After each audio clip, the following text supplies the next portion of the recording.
It's time to stay focused. Rub elbows with everybody so people can stop calling you weird. Why are you so antisocial? Because I'm trying to get it. Why are you out there practicing in the hot sun when ain't nobody else out there? Because I'm trying to get it. Why are you not clubbing like every time I text you and invite you to go do something fun and cool, you always studying? Because I'm trying to get it. None of us wake up and say, today is the day I destroy my life.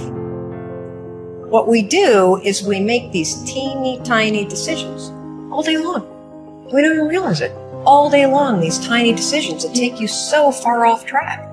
And then you wake up like I did and you look at your life and you think, how the hell did I get here? And you have no idea.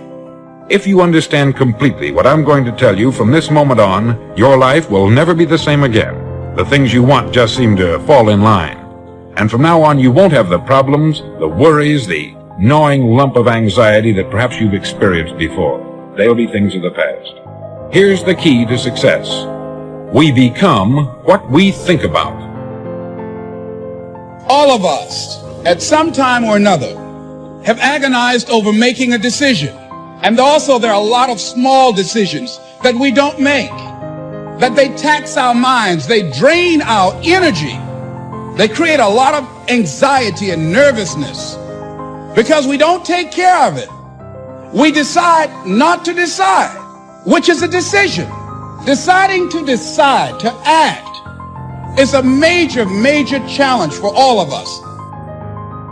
The most powerful tool that you have right now in your life, in your body, is your mind. That's why the enemy fights you in your mind. The devil doesn't have to tie you up for you to be bound. He just has to tie up your head. Right now, we have the most valuable asset on earth on our side, time. But it's running out. And right now, you guys are sitting there.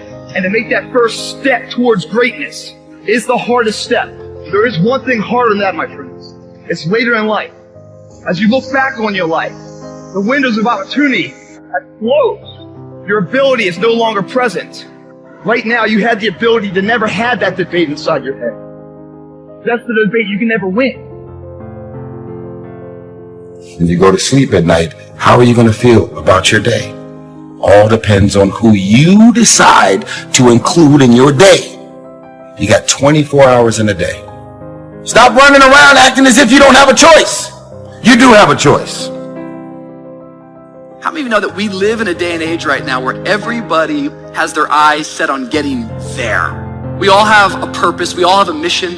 Hopefully you're in this room today. Hopefully you have a vision for your life. But many times on our way to the vision, on our way to the purpose, we discount the places along the way.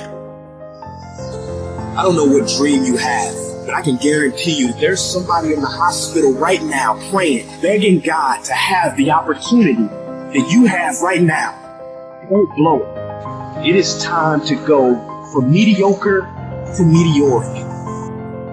Waking up early, working out every day. If you start with those two kind of cornerstones, and then the other thing is, figure out what you're going to do during the day. Don't go to bed without a plan of how you're going to handle the next day. Everything you're going through is preparing you for what you ask God for. You just got to quit tripping while you're in the process, because the process is necessary. You may not see it now, but when he gets you on the other side of it, you're going to see exactly why it went that way. And you're going to be okay with it. It is time to go from being counted out to being counted on.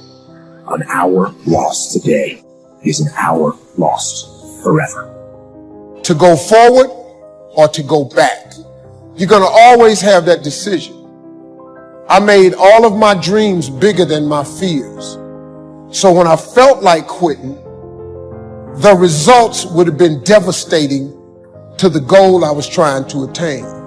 My motivation was, I was just exhausted from poverty. Ask yourself the question, what would your life be like?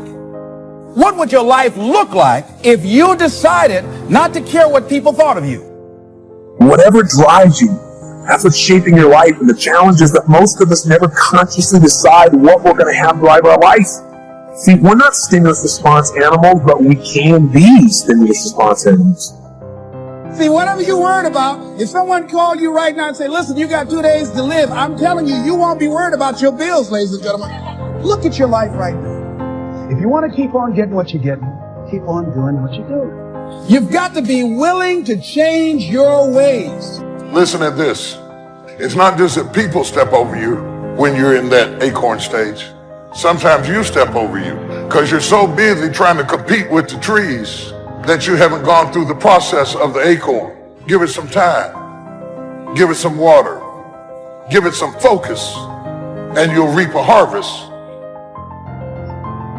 We surround ourselves around people that make us feel great. They tell us what we want to hear. The second we put ourselves amongst the uncommon people, we don't like that feeling. I don't know, I lost my edge. What's going on? Because once you hit the top of the mountain, guess what happens? I'm good. I'm good. So you wonder why you're falling down now. Because once you reach the top of the mountain, you got to go to another one. That's mediocrity. There's a lot of people in mediocrity who have a nice resume, but they're one-timers, man. You do have a choice. You love rumors, you love issues, you love problems, you love people calling you with their problems. You love it. That's why at the end of every night you are drained, because you are submerged yourself in dysfunctional things, people, and situations. People who are leaders always have a great dream. They're thinking ahead. They're planning ahead. It's a dream that drives you. It affects how you talk. It affects how you think. It affects how you live. And don't be a dream killer. You see, George Bernard Shaw said, listen to this, dream of things that never were and ask, why not? Takes guts. You got to dig down deep. Cut it out. Keep on going. Again and again and again. Until you make it happen, because you know that it's possible. Now, what do you do during the hard times, Les? You must have faith. I have a schedule, and I execute the schedule. Parts of my day are very structured. Parts of my day are very disciplined, which gives me freedom in other parts of the day. I was sick of living in my car. I've been living in my car for 3 years. I was sick of not having money. And so for me to quit, and see, that's what people do. People quit when it's at their hardest moment. But if it's at your hardest moment, why would you quit? I mean, think about it. If you're going through hell, why stop there? Move, keep going. Your life is working. If you don't like what you have produced, you're a director, you are the star, you wrote this script.